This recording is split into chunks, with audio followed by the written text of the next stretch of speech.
السلام علیکم، زه یم ستاسو ملګری برهان الدین. تاسو ګورئ زما یوټیوب چینل ربانی ټیکنیکل. نننۍ ویډیو کې به زه ستاسو سره خبرې کوم چې تاسو د وټسایپ ګروپ لینک څنګه شئ کاپي کولی. مثلا د وټسایپ ګروپ لینک چې دی په هغه وخت کې کاپي کول غواړي په کوم وخت کې چې ستاسو سره ډېر زیات ملګري را روان وي چې هغوی تاسو ته میسج کوي، تاسو ته په کمنټس کې یو پوسټ تاسو په کمنټ کې تاسو یو پوسټ کړی په هغه ته ډېر زیات کمنټس را روان وي چې په دې ګروپ کې ما جاین کړه. نو تاسو ته چې هر یو نمبر د ځان څخه سیو کوئ او هغه بیا په هغه کې جاین کوئ نو ډېر زیات مشکل تاسو ته پرېوځي.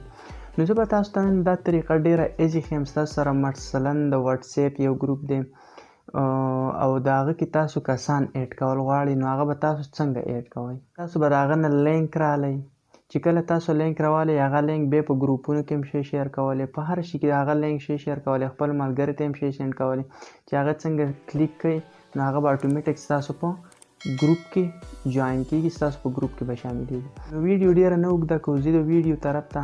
سو لیټس گو سټارټ. اول چې دی تاسو به لاړ شئ خپل وټسایپ ته.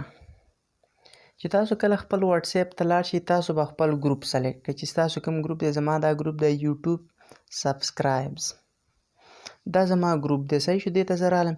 دلته چې دا کوم دی زما د ګروپ نوم دی په دې باندې به تاسو کلیک وکړئ. چې په دې کله تاسو کلیک وکړئ دلته به راشئ لاندې، دلته تاسو ته لیکلي دي انوایټ وی لینک. انوایټ وی لینک په دې باندې به کلیک وکړئ. چې په دې کلیک وکړئ دلته تاسو ته لیکلي سینډ لینک وی وټساپ، دا په وټسایپ باندې تاسو شئ شیر کولی دا لینک.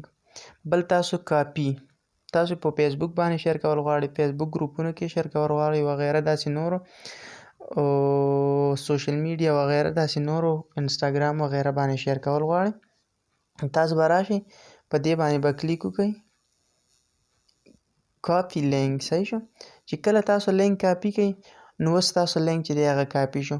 اوس تاسو کو مثلا په بل ګروپ کې شیر کول غواړئ، کو یا چاته سینډ کول غواړئ یا داسې بل څه کول غواړئ نو را به شئ او دلته به په پیسټ باندې کلیک وکړئ.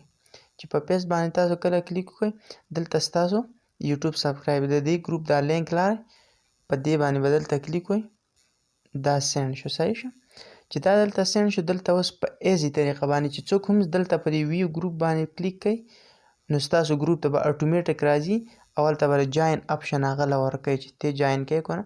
څوک یې جاین کوي صرف په جاین باندې به کلیک کوي او ستاسو ګروپ ته به دې طریقه باندې ډېر په اسانه باندې. دا زموږ نننۍ ویډیو د لینک په باره کې چې تاسو د ګروپ لینک څنګه شئ کاپي کولی. امید ساتم چې تاسو به طریقه یاده کړئ.